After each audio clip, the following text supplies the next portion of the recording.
7 habits that make you weaker and how to break free. Dear friends, life is not shaped by the big dramatic moments as much as it is by the quiet, everyday habits we choose to nurture. These habits, whether empowering or damaging, mold our mindset, our energy, and ultimately our destiny. While some habits uplift us and push us toward growth, others subtly steal our strength and potential, often without us realizing it. Today, I want to gently invite you to explore 7 common habits that may be silently weakening you, and more importantly, to discover how to free yourself from them. This isn't about blame or judgment. It's a compassionate reflection drawn from hard-earned lessons that life has taught me and countless others.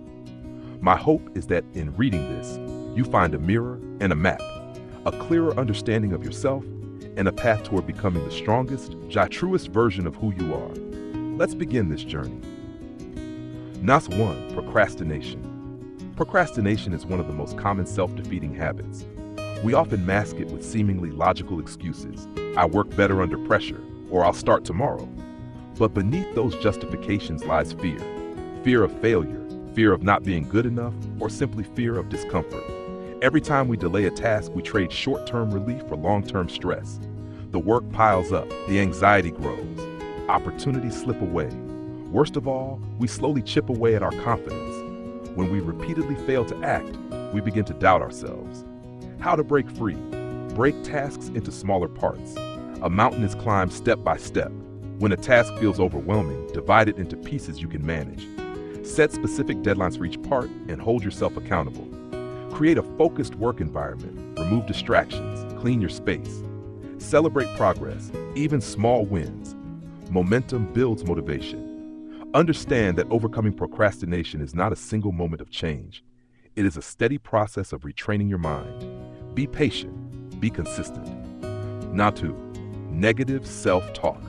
What we say to us matters. Our inner dialogue becomes the soundtrack of our lives.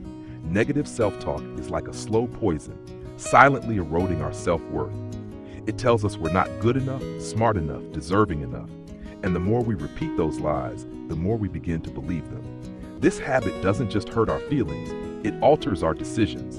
It makes us settle, stay small, and shy away from the very dreams that could transform us. How to break free? Recognize the voice. Notice when your thoughts become harsh or judgmental. Question it. Ask, is this true? Would I say this to someone I love? Replace it with truth. Use affirmations like, I am capable, I am learning, I am growing. Surround yourself with supportive people. Let their belief in you guide you when yours falters. This is not about blind positivity. It's about choosing kindness over cruelty, especially when the person you need to be kind to is yourself. 3, neglecting physical health. Your body is the foundation of your energy, focus, and emotional resilience. Yet in the chaos of modern life, it's easy to forget this truth. Poor sleep, lack of exercise, and unhealthy eating slowly drain your strength.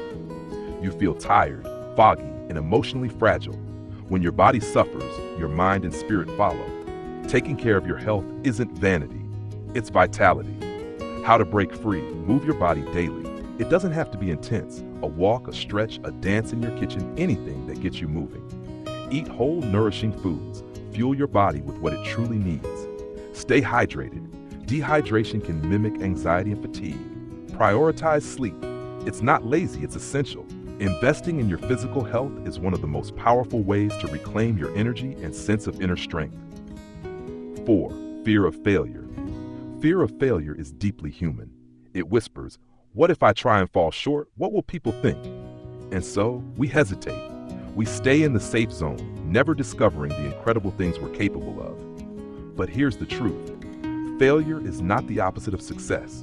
It is part of it. Every person who has achieved something worthwhile has stumbled, fallen, and begun again. How to break free? Redefine failure. It's not a verdict, it's a lesson. Ask yourself, what can I learn from this? Set realistic goals. Break them down into steps you can achieve. Celebrate your efforts, not just outcomes. Build a support system. Let others remind you that your worth is not tied to your results. Your courage is not measured by success. It's measured by your willingness to keep showing up. 5, avoiding responsibility.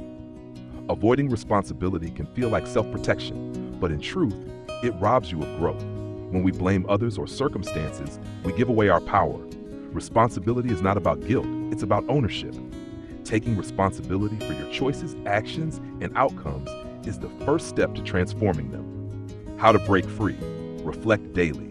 Ask, what did I do well today? What could I have done better? Own your mistakes.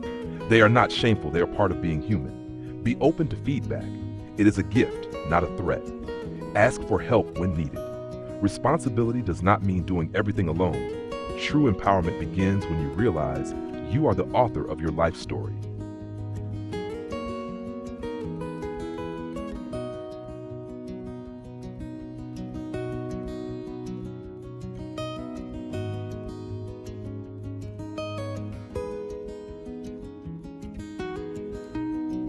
Six, lack of boundaries. Saying yes to everything may seem generous, but without boundaries, you slowly lose yourself.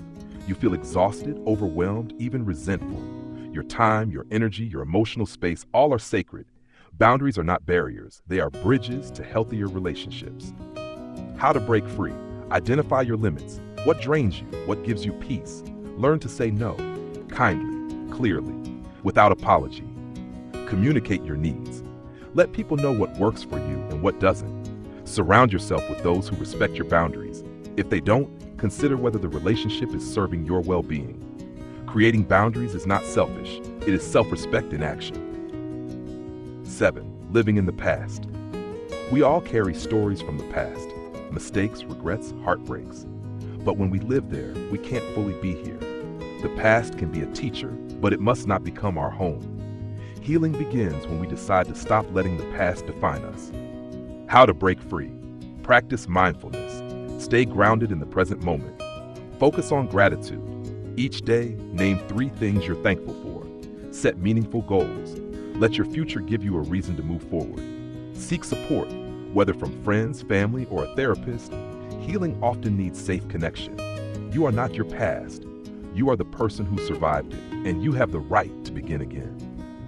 In closing, these habits don't make you a bad person. They make you human.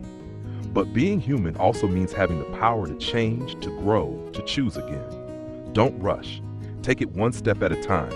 Each small act of awareness, each moment of courage is a victory. You are stronger than your doubts, braver than your fears, and more powerful than you know. May this journey lead you to the life you truly deserve. A life of clarity, strength, and quiet joy. With warmth and belief in you, your inner voice of strength.